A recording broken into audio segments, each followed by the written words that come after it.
What we're going to do is today we're going to review what we have done so far. And when I say so far, I mean since we've been doing the separate higher and foundation Zooms. So basically, since you've been attending Zooms with me separately. And what we're going to do this week is we're going to be looking at what we've done so far and completing our work based on that. So there should be very little additional learning this week, but more consolidating. Now, before I start and go into detail on what we're going to do, it's important to note that we don't want you to do any work over half term. Now, I know that you might be sitting there thinking, well, we're in year 11, we're probably going to have assessments after half term. You are at some point after half term. We're going to know after half term whether or not we're coming back on March the 8th for year 11. We don't know, but we will know when we get back after half term. And yes, when you get back, we will likely have some assessments so that we can give you good and valid teacher judgments for your GCSEs. But at this point, we're not letting you know what those are, and we're not going to talk about specifics on those exams until we come back, until we've got a better idea of what that's going to look like, and also so that you can have a restful half term, because this is tough. I mean, I know for you guys, for us, it's tough, but specifically for you, year 11, it is really, really difficult to keep yourself motivated, and you need a break. You need a break from the screen, and you need a break from the pressure. And then after half term, well, we'll work a little bit more rapidly, and we'll really sort of consolidate everything we know. So when you come back after half term, the work you're going to do is I've made a quiz for you. It's a meaty quiz. It's a bit longer than ones we've had in the past. But what we're going to do is we're going to use that quiz to help us revise. So we're going to do the quiz, and then after you've done it and you get your results and you can see which questions you got right and wrong, I want you to get some flashcards, some paper cut up into small cards, or if you've got actual flashcards, if you came in and collected some this week, then you can use those. And I want every time you get an answer wrong for you to make a flashcard on that topic. So if the question was about a particular formula and you didn't remember the formula, you need to make a flashcard for it. That way, you're making sure you're revising the specific things you need to. If you complete that, you can go back and look at the work you've submitted in the past and improve on it. And that's really important because that's acting on your teacher feedback, and that's showing you specifically how to get better. And lastly, if you still have additional things that you could do, I don't know how you possibly could fit any more in, then you can make additional revision notes. And I'll give you more information on revision in a second. So in terms of what it looks like when your teachers give you your feedback, well, here I've given you some sort of screenshots of the things that I've been giving to my students. And you can see it's really simple here. You can see that some of your teachers will be writing directly on your questions. I know myself and Mr. Timmins, we give our feedback almost directly onto your work. Some of your teachers will be giving you comments in the box for you to have a look at and see if you can improve your work. And other people will be leaving you these notes, these recorded voice notes, and they're really useful because they tell you exactly what to do. And if you listen to that feedback, then you'll be able to improve upon the work that you've been set. Now, in terms of revision, and I really hate that thumbnail, but I'll keep going. In terms of revision, why do we do it? It's really important. We do it not because you need to learn everything again, because you've already got it in there. Big misconception is revision is about stuffing as much into your brain as possible. That is why we teach you. Revision is about extracting that information back out again, because it's all in there. We just need to find a way for you to easily pull it out when you need it. And that's called retrieval practice. And the idea of retrieval practice is that you need to keep testing yourself, keep pushing yourself in order to do it. So things like flashcards are really, really useful because not only do you test yourself when you write the flashcard, but you can carry on testing yourself. So when you've got a definition on a flashcard, you can write down what you think the definition is and then come back to it. I've included 2 videos embedded here. This one is about how to make flashcards if you're not comfortable with doing that at the moment. And the second one is the video, which is the Revise With Me video for P1.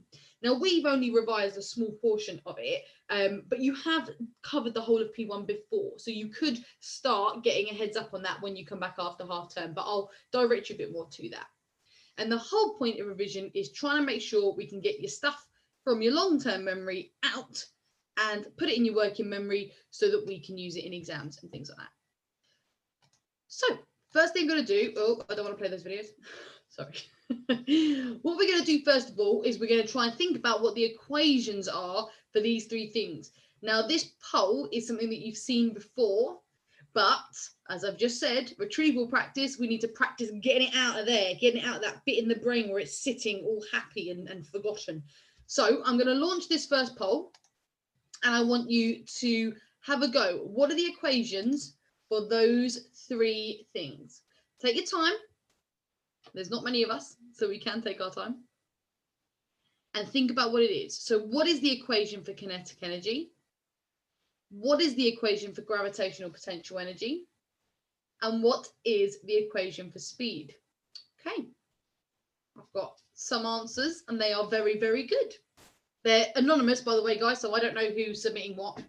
So have a go. I'm going to give you 30 more seconds and then we'll go through those together. Okay, good. So some disagreement on some of them, but agreement on one particularly. So that's really, really good. Okay, so I'm going to end that there just to show you. So the correct equation for kinetic energy is 0.5 times mass times velocity squared. Now, guys, mass is measured in kilograms and velocity is measured in meters per second. So velocity is basically speed. This one isn't quite right because the 0.7 is wrong, so the second one, and the third one is wrong because it has height in there, and we know that kinetic energy is not to do with height. The second one, gravitational potential energy, you have been fantastic and you have been very, very clear that it's mass times gravity times height. Brilliant. And lastly, the equation for speed is speed equals distance divided by time. So speed equals distance over time. So that was good. That's one of the ways. So if this were the quiz that you were doing at home for your work after half term, you would be making a flashcard on those ones that you didn't get correct, okay? Because those are the ones you need to focus on more. Well done. So what have we done so far in P1? This is a big list. We've only done 3 webinars. I'm going to say the 2 of us, but there's more than 2 of you, me and you guys. But in that, we've managed to get through lots and lots. So we've talked about energy stores. And remember, energy stores are what we used to call types of energy. We've talked about how energy is transferred from one place to another.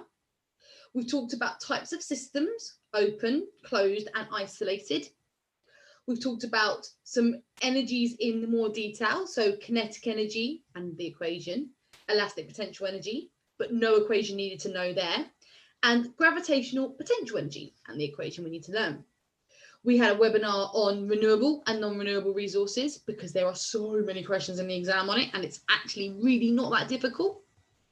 And then we talked last week about power, work done and energy efficiency, and there were some equations there. So far in this revision of P1, we've gone through 5 equations. There are more, and when we move on to electricity soon, you'll see that there are quite a few more, but we're going to focus on those 5 today. Now, what I would like to do now is I want to see how much we know so far. Now, this isn't a test. I'm going to launch another poll, and this poll has got a few questions in it. And it's mainly for you to see and for me to see what we know at this point, because then we're going to revise it and we're going to then afterwards take the poll right at the end and see if we've made any improvements. Okay, so this poll has got a question on pretty much everything we've covered, kind of one question per mini topic. So when you do this poll, which you can now see hopefully, and I want you all to have a go at, it's anonymous, you'll see that there are many different questions. Read them through before you answer. So don't just click on the ones that you instantly think. So the first one, which of these are energy stores? Well, you've got lots of examples there. Shall I give you a clue? Let me see. So there are 1, 2, 3, 4, 5, 6, 7. Out of these, 1, 2, 3, 4 are energy stores. Okay, so that's my clue for you there. Second question, what are the 3 types of system? See if you can remember from what I've just said on the last slide. Question 3, what energy stores relate to movement and motion? So what do we think of when we think movement? Brilliant. If an object is lifted as it is higher up, what type of energy store increases? So what has it got more of? Elastic potential energy stored in something or squashed materials. Coal, oil, and natural gas are examples of what type of energy resource? What's the disadvantage of renewable energy? Work done questions and energy efficiency. So I've got about 30% of people submitted an answer. For that first question, you can click more than one thing. So I'm going to wait for about 30 seconds more. I really want you to have a go, guys. I don't know who's answering what, but it's for your own sort of knowledge as well. Okay, so it helps you. Because we're going to do it again at the end to see if we've improved. Now, there's not many of us, guys, so if you do have any questions as we go through, please don't hesitate to ask me. I'm more than happy to hear it.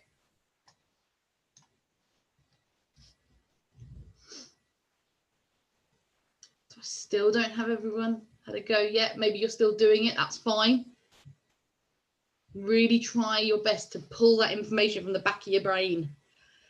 I know it seems stressful, but actually putting your brain under stress in this sort of respect actually helps you learn it better.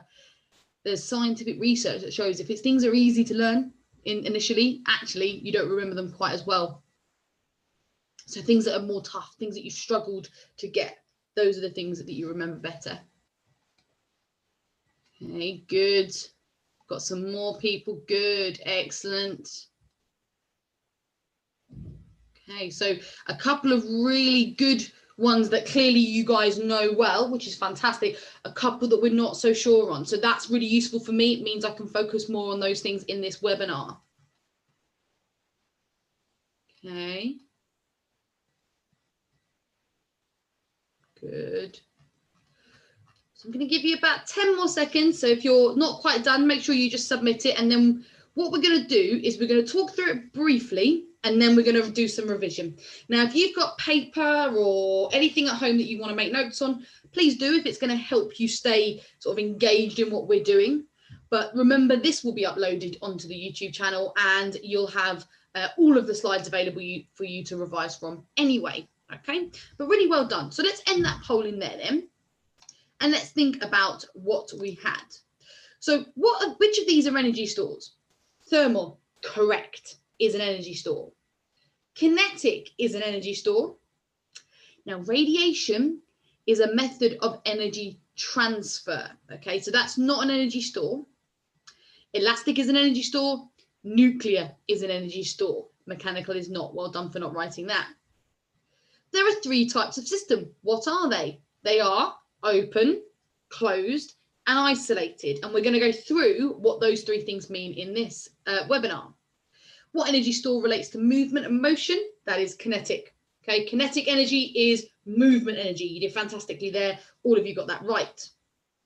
The higher an object is lifted, the more gravitational potential energy it has. Remember, if you lift it up, you're doing work against gravity. So therefore, it's got more potential energy to fall, basically. Okay. Now, this next one, not so good. So we'll focus on this in the webinar. Elastic potential energy is stored in stretched or squashed materials. So guys, when something is stretched, it has a potential for when you let it go for it to ping back. And when it's being stretched, you have a lot of elastic potential energy in there, okay? Like an elastic band, think of it that way, all right? Coal, oil, and natural gas are examples of fossil fuels. They are non-renewable. So we'll go through that in more detail. Disadvantage of renewable energy. Now, actually, they're not very polluting. They will never run out because they're renewable. And they do not produce carbon dioxide, but they can be unreliable. Think about wind turbines. They only work if it's windy, and it's not always windy. So we need to be mindful of that. The amount of work done or energy transferred in a given amount of time is known as power. So we'll go through that again today. And work done equals force times distance. Well done, that's brilliant. And any energy efficient appliance, something that's really energy efficient, has a greater proportion of useful energy. So it produces more useful energy than wasted. So well done. I know that was a bit of a beast in terms of a poll, but we will go through it at the end, see if you've made any improvements. Now today, what I'm going to go through are the key bits of the topic that we've gone through together. If you want me to slow down or you want me to go through it again in more detail, stop me. Okay, pop something in the Q&A and ask me a question. I really would like this to be tailored towards you. All right. So first thing we did in this module is we looked at energy stores and energy transfers. Now there are 8 energy stores and 4 methods of energy transfer. Can you write in the Q&A for me? And you can do it anonymously, I don't mind. Any names of any energy stores that you can. So some of them came up in the Q&A. So I want you to write down any names of any energy stores that you can think of. We've already had, I'll give you a clue, thermal. So what else could we have? What other types of energy store are there? So popping down any answers you can think of in the Q&A for me.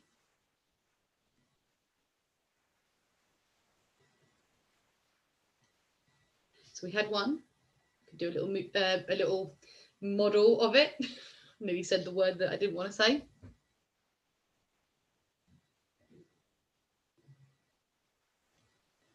Fantastic. Good. That is kinetic. I'm glad that you got that from my ridiculous dancing. So we do absolutely have kinetic energy.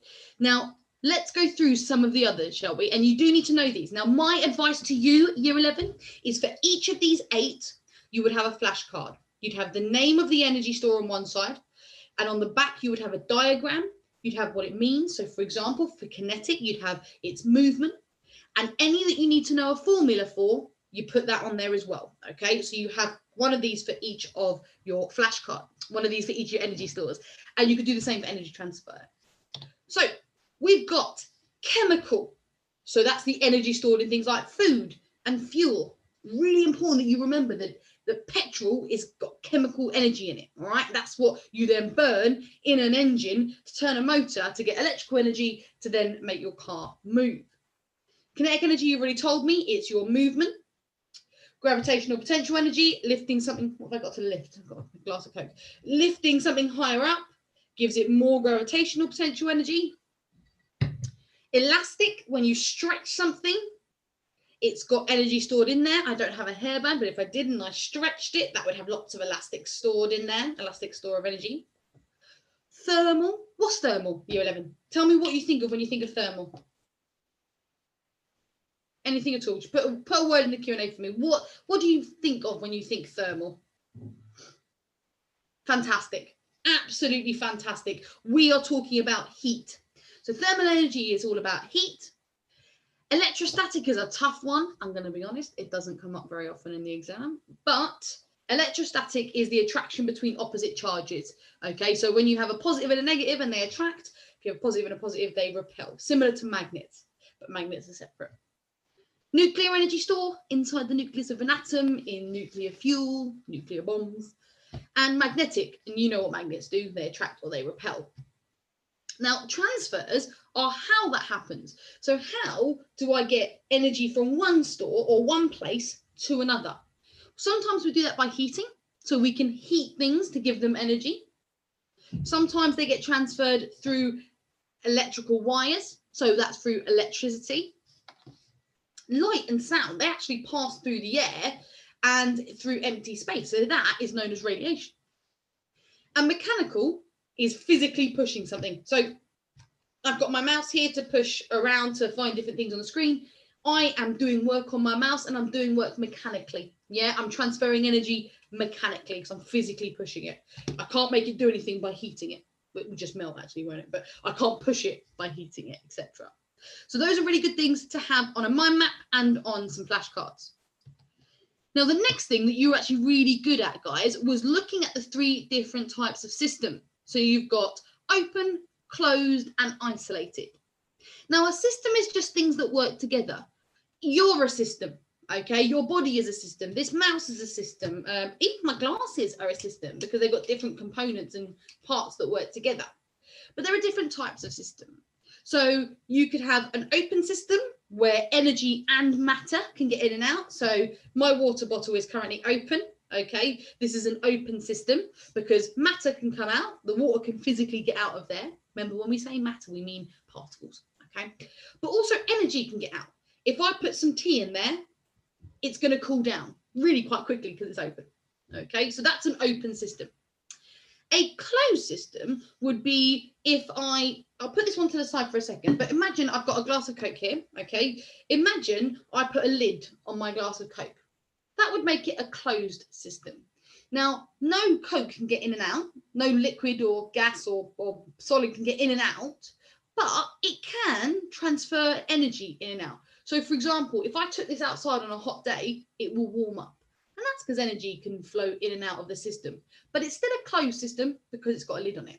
Okay, no matter can get in and out. An isolated system, and this is why I put this to the side, the best way I can show this, because isolated systems are really tough to recreate, is with like a thermos flask or one of these double-layered water bottles. So in these situations, matter can't get out, so nothing's coming out of here. There is a little bit of water in there, but nothing's coming out. No matter can get in and out. And actually, in a perfect isolated system, no energy can get in and out either.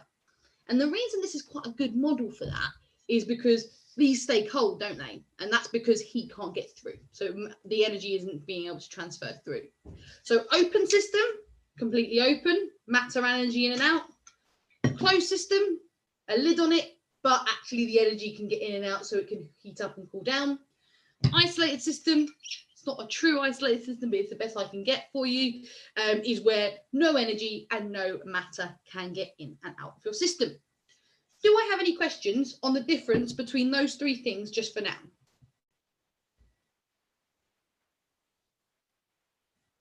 Now with these are things that people forget quite a lot and they come up in exams. So make a flashcard. I keep talking about flashcards, but make a flashcard for each one. And in this video, you're more than happy when you come back to watch this video after the webinar is done and it's been uploaded, you can stop and play the video so you can catch the definitions as I go through them. And that's a good way of helping you understand it. So that is systems. We then talked about some equations in more detail. We talked about 3 different types of energy. Now, I have been going through exam questions all the time. In all my teaching career, I've been using exam questions. But obviously with lockdown, I've been looking at exam questions more and more because they're a really good way of giving you work online. And what has hit me really strongly is how many questions there are about kinetic energy. Now, a lot of the time they give you the equation, but you need to remember it because sometimes there is literally a question that says, what equation links these 3 things? Okay, so you'll need to give that equation. So if there's something you're going to focus on, it's using these equations because it comes up a lot. So let's go through them. So kinetic energy is movement energy. We know that, we're fine with that. But what is the equation? Well, the equation is a half times mass times velocity squared. And you'll see in the triangle that I've popped it in, I've put 0.5. And I do that, year 11, because you can write that in the exam, no one cares, but it's easier to put in your calculator. You know, you're allowed a calculator in your exam, so 0.5 is normally easier. Now, velocity, what's the other word that we could use for velocity? They're not exactly the same, but if we're getting a bit confused as to what velocity means, there is another word that basically means the same thing. Can you think about what that word is? You can pop it in the Q&A if you can remember. So it means how fast something's going. What word would we normally use to describe how fast something is going?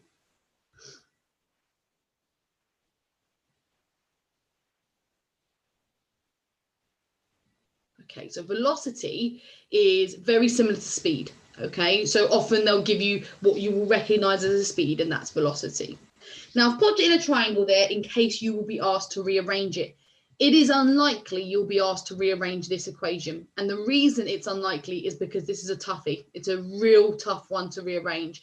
And I see it far more frequently on the higher paper than on the foundation. You could be asked to rearrange some equations. I just don't expect that it would be this one. Okay. That being said, it's good to be aware of how to use these triangles. So remember, if you're trying to find something out, if it asks you to work out mass, you stick your hand over mass and you see what you're left with. What I've got on the next slide is just an example of how we would lay this out in an exam. So remember, if we got an equation, got a question, sorry, that asks you to work out kinetic energy, first thing you're going to do is go, right, what is my equation for kinetic energy? And you're going to write it down. Even if it's given for you, you're going to write it down because it will help you. The next thing you want to do is say, right, do I need to rearrange it? Now you don't here, so we just don't bother with that. Then you stick your numbers in, then you work out your answer, and then you write your units. Lots of the time, your units is an additional mark, okay? And in the exam, we need to think about trying to sweep up as many marks we possibly can do. So that is on this slide to help you remember how to lay those things out. Now, the next type of energy that we need to know in more detail is your gravitational potential energy. So when things get higher up, they get more gravitational potential energy. And the way you can think about that is if you drop things from different heights, they're going to travel at different speeds. So if I drop something from this height here, it's going to move relatively quickly. But if I'm going to drop it from a higher height, it's going to move much more quickly. And that's because it had more energy stored up here than it did down here. And so therefore it's going to convert more into kinetic energy. And if there's more kinetic energy, it's going to be moving faster. Now, gravitational potential energy is another formula you need to remember. So it's one of the ones that the exam say, we want you to know this.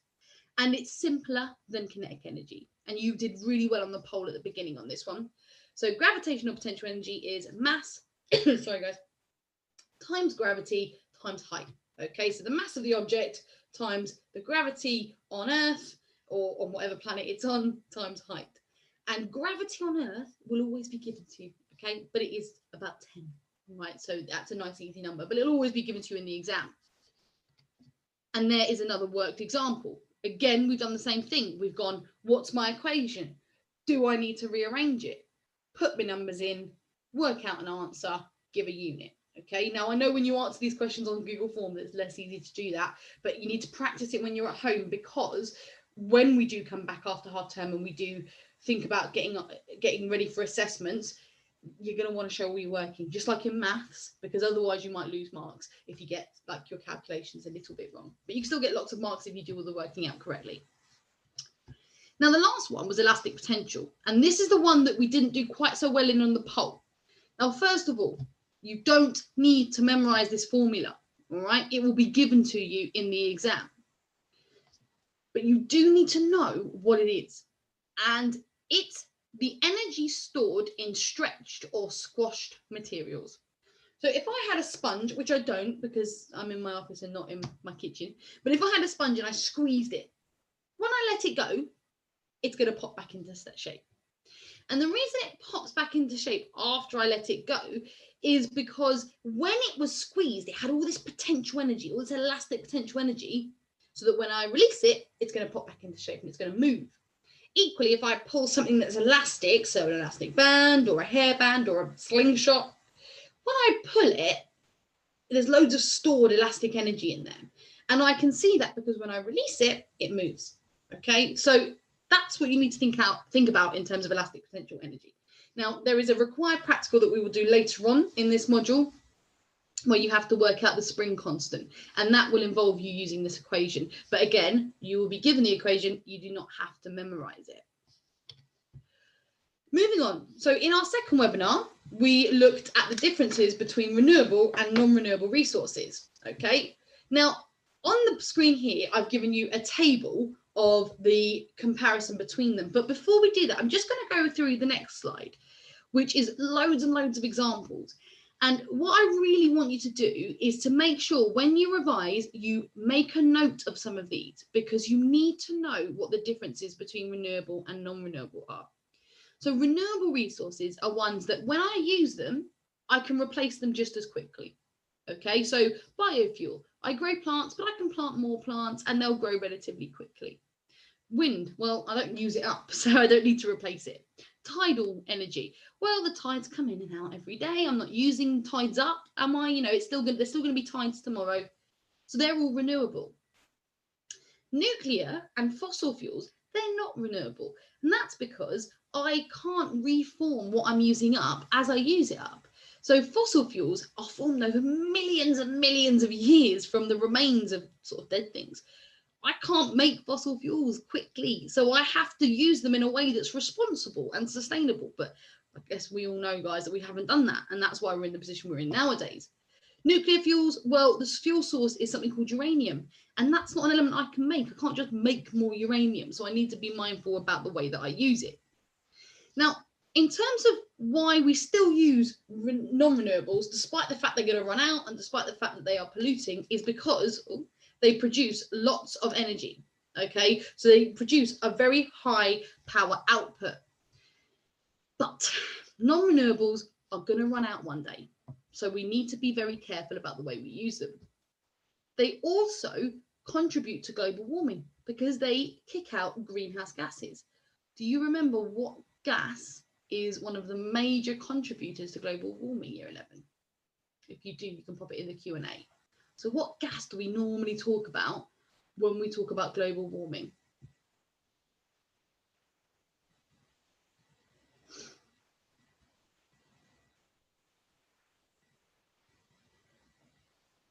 Okay, so we normally talk about carbon dioxide. So when we burn fossil fuels, it releases carbon dioxide, which adds to global warming. Okay, now renewable resources, they are better for the environment because they don't release greenhouse gases. They don't ever run out, so we can make sure we've always got energy for the future, but they don't produce as much energy normally as non-renewables, and sometimes they're unreliable. So today, it's a lovely sunny day, okay? So if I had solar panels up, I'd be getting quite a lot of energy from solar panels. However, on certain days, like the last, what feels like weeks, it's not been sunny at all. And those solar panels are not going to be absorbing lots of energy. And so it's not going to be a good energy resource for that amount of time. Wind turbines, they're really great when it's windy, but if it's not windy, they just don't get you any energy. So renewables tend to be used together. So we tend to use more than one type of renewable to make sure that we can get a full energy supply. They're also very expensive to set up. Okay, it costs lots and lots and lots of money to build a wind farm or a solar panel farm. It's getting cheaper, so it's cheaper and cheaper to put solar panels on your house, etc. But it's still quite an expensive luxury for lots of people. Lots of people couldn't afford to do it, so it's about trying to make that cheaper in the future. Now, I've left those there. I don't intend on going through them all in detail. If you need me to go through them in detail, look back on the webinar we had 2 weeks ago where I did go through some specific ones in more detail for you. But the information on this table should be enough to make some really good revision resources. Now, last week, we were really fantastic and we learned about power. And remember, power is like a show of strength. It's how much you can lift in a certain amount of time or how much work you can do in a certain amount of time. And we looked at these formulas, and if you were here last week, you will remember me being slightly strange and getting you to repeat over and over again what the equations were. So power equals work done over time. Power equals work done over time. Now, power and equaling work done over time is something you need to remember. So if someone is powerful, or if someone is exerting a lot of power, they're doing a lot of work in a short amount of time. And we'll look at what work done is in a minute. But if I lift up something that's really, really light, so I've got an old voucher here, I can lift it really quickly, but I'm not actually doing that much work, am I? It's not heavy. I'm not exerting any pressure. If I lift something heavier, like my journal, which is quite fat at the moment, this is heavier. So I'm going to be doing more work in the same amount of time, okay? So I'm exerting more power, this one, than I would be with this one, okay, because I'm doing more work in the same amount of time, okay. Now the units of power are watts, so the W. Work done is in joules, and remember, work done and energy transferred, basically the same thing when we do these equations, and time is always given in seconds. So if you're ever given time in minutes, you must convert it to seconds first. All right. So that was one. And we can pop it in a triangle there. Remember, if there is a equation where there is a value over another value, the one on the top, so the first one will go at the top of the triangle. If the two things are multiplied together, they will go at the bottom of the triangle. Now, we talked about work done. I've talked about doing work on something. And what does that actually mean? Well, it means transferring energy from one thing to another. So when I push something, I'm transferring energy against something else. When I climb upstairs, I'm doing work to get up the stairs. You know, it's difficult. And I'm doing work against the force of gravity. So I'm still doing work against something.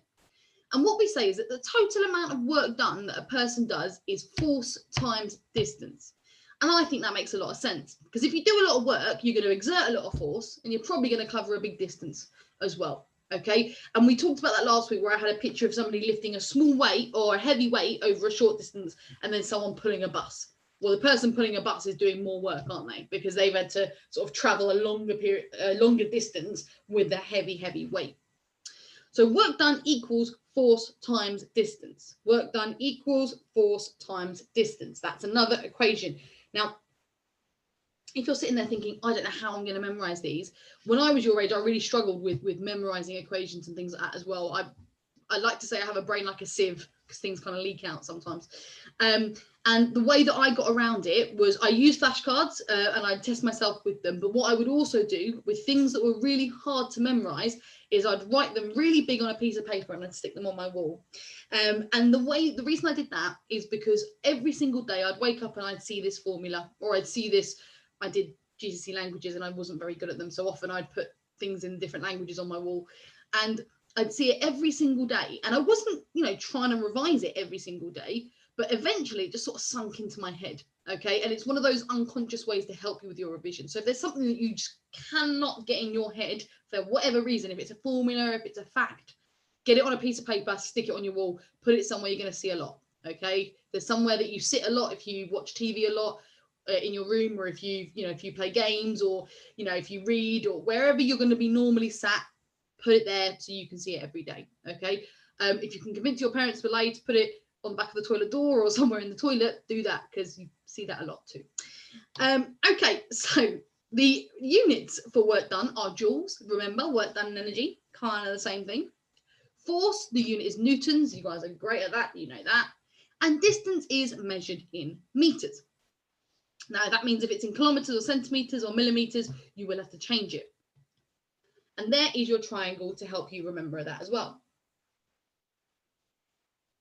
So, last thing I want to go through with you is efficiency.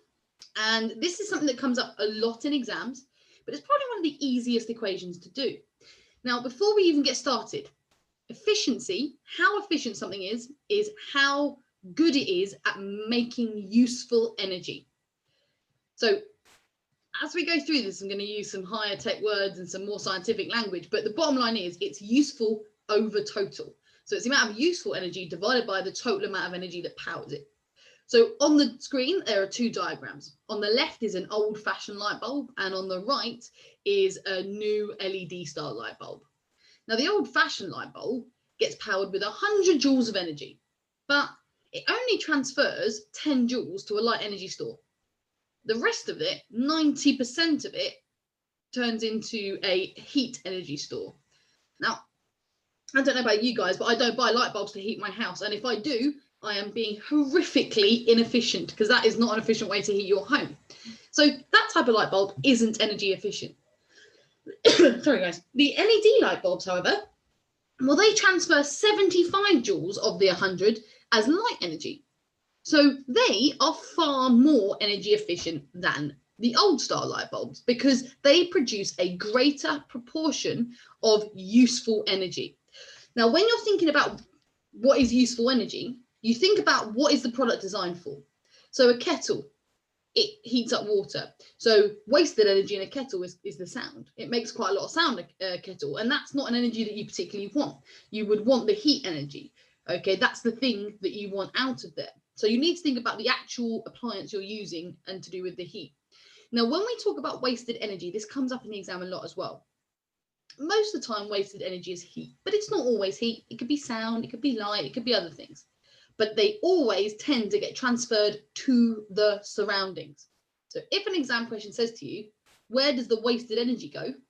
To the surroundings, and that's it, to the surroundings. So that could be a flashcard in itself. Where does wasted energy go? To the surroundings. Okay, and that is an exam question that is asked just like that as well. So it's quite a simple one to get some marks on. So in terms of equations, there are two that you can use. So you can either say efficiency equals useful output energy transfer over total output energy transfer, or useful power output over total power output. But for me, I'm thinking useful divided by total. Every single time I'm thinking useful divided by total. Now, what if they don't give you useful? So let's imagine they say, right, 100 joules of energy powers this light bulb and 25 joules are wasted. Well, if they've not said how much is useful, you can assume that the rest is useful. So if they told you the wasted amount, you could assume that the rest is useful. Now, at the bottom, this is a really important couple of sentences. If something is very efficient, it will waste very little of its input energy. So it's going to make as much useful energy as possible. If it's inefficient, it will waste loads of input energy. And that's just expensive. And that's not good for the environment, because if we're wasting loads of energy, we're having to power things more. We don't want to do that. We want to keep using as little energy as possible so that we don't have to burn more fossil fuels. Now, I would like us to have a go at this poll again. Now, I know I've run through this very quick, but remember, this was just to sort of touch on things, and you can review these videos again. And we don't want you to do anything in half term. So don't worry, let this stew for a bit and then you come back to it. So I'm going to launch this poll again, and I'd like you to have a go. I don't know, I don't teach you, first of all, those of you who are here, and I don't know who gives me what answers in the poll either. It's really for myself and for you to see, right, what do I need to focus on in my revision? Okay, so I'm going to relaunch this poll. Continue, and let's see how we do. Okay, so you got 10 questions there. I really want you just to have a go at each of them. And remember, this is to help you understand what it is that you do and don't know. And I only see your results once you've submitted the whole poll. So currently, I can't see anything, which I hope means that you're having a go. And I'm probably being very distracting, and I apologise.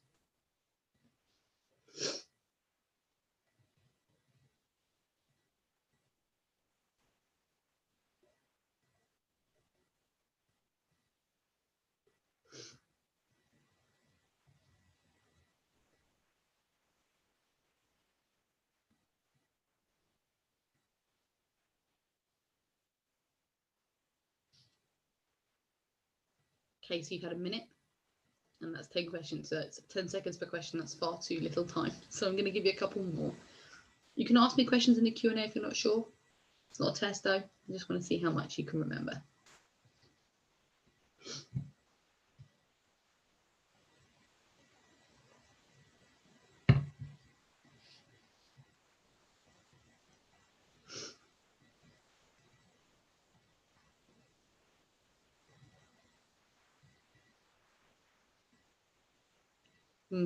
Brilliant. So I've got one set of results. No rush. You've still got a couple of minutes. I'm just going to go through.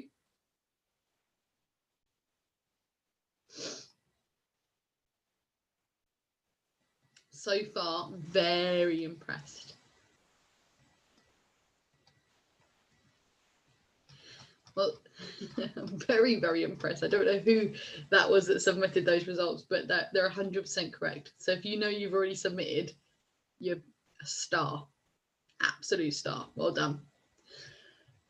I'm going to wait about a minute more, and then we will sort of wrap this up, and I'll talk to you about what's going to happen after half term, because I know you're probably, you know, a little bit anxious about what it's all going to look like. But obviously we do just want you to chill a little bit in half term as well.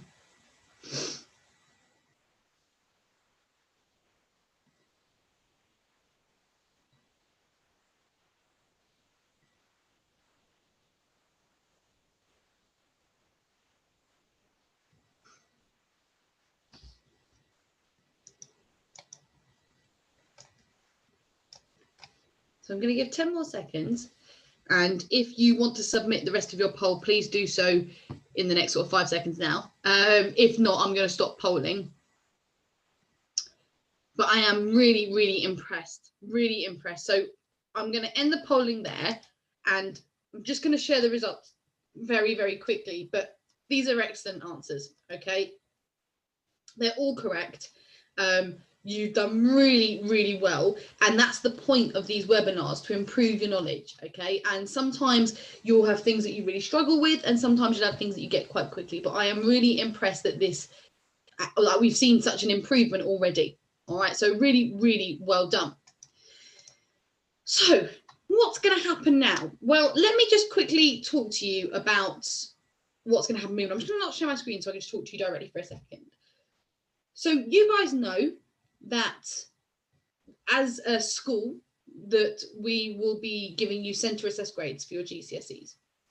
And those grades will be a culmination of a number of assessment opportunities that the school will write to your parents about really specifically. And that will include some assessments in science. And in science, we've already done some assessments, but we still have some that we'd like to do with you too. Now, after half term, we will be told by the government whether or not we can have students come back to school. And in the case that students are allowed to come back to school, we would expect, and we're guessing here because government doesn't tell us anything sort of ahead of anyone else, but we would expect that Year 11s would be the first year group to be invited back.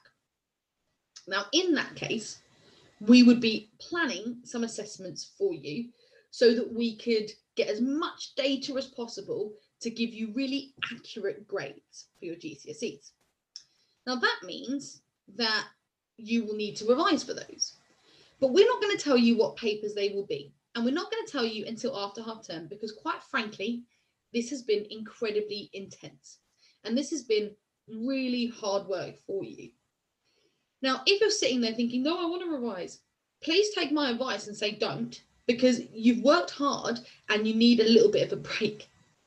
If, though, you're thinking, well, I'd like to do something because I'll feel anxious otherwise, what I would advise is doing exactly what I've asked you to do in previous weeks and just looking back at the work that we've done so far. You could assume that if we're covering it together, then it might be something that we're going to assess. Now, Mr. Lamb is going to write to all of you on the first day back after half term to explain what these assessments will look like as far as we know and as far as we're sure, okay? But the most important thing now is that you don't worry about it and that you realise that we're going to be going off on half term, you're having a week of rest, and just relax.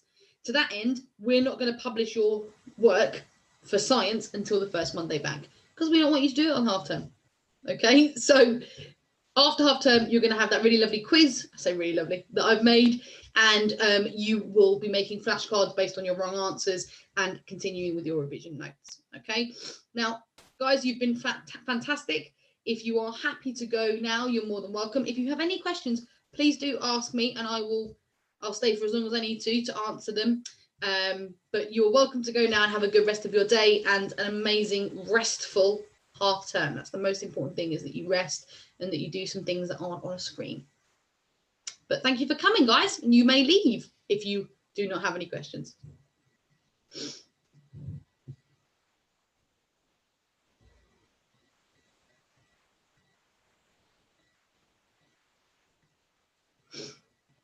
So I'm going to assume you don't have a question. So I'm going to end the meeting here and I will see you all in a week.